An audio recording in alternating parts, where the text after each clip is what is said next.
pas encore éteinte, et Samuel était couché dans le temple de l'Éternel où était l'arche de Dieu.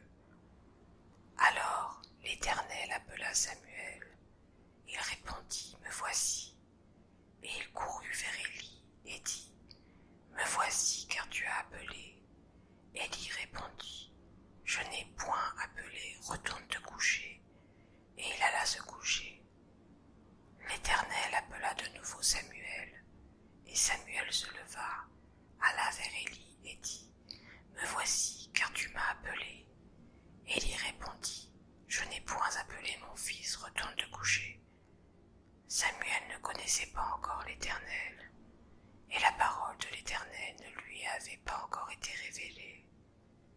L'Éternel appela de nouveau Samuel pour la troisième fois, et Samuel se leva, alla vers Élie et dit, « Me voici, car tu m'as appelé. » Élie comprit que c'était l'Éternel qui appelait l'enfant.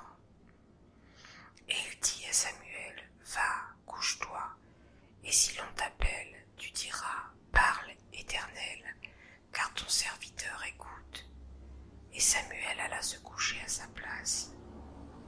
L'Éternel vint et se présenta, et il appela comme les autres fois, « Samuel, Samuel. » Et Samuel répondit, « Parle, car ton serviteur écoute. » Alors l'Éternel dit à Samuel, « Voici, je vais faire en Israël une chose qui étourdira les oreilles de quiconque l'entendra.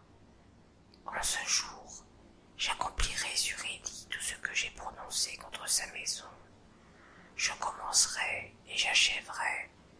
Je lui ai déclaré que je veux punir sa maison à perpétuité à cause du crime dont il a connaissance et par lequel ses fils se sont rendus méprisables sans qu'il les ait réprimés.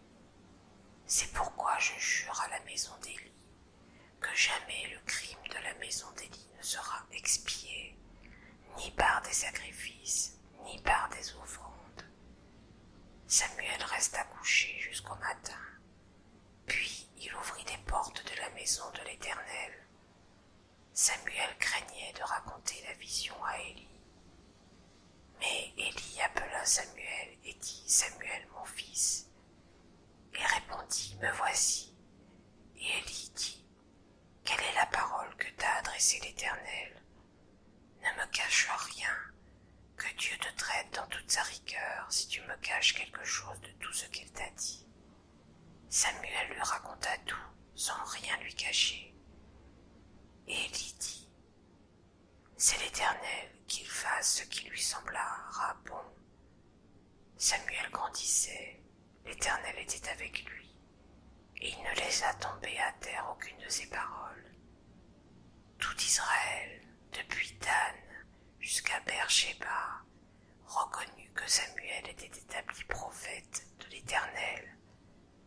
L'Éternel continuait à apparaître dans Silo, car l'Éternel se révélait à Samuel dans Silo.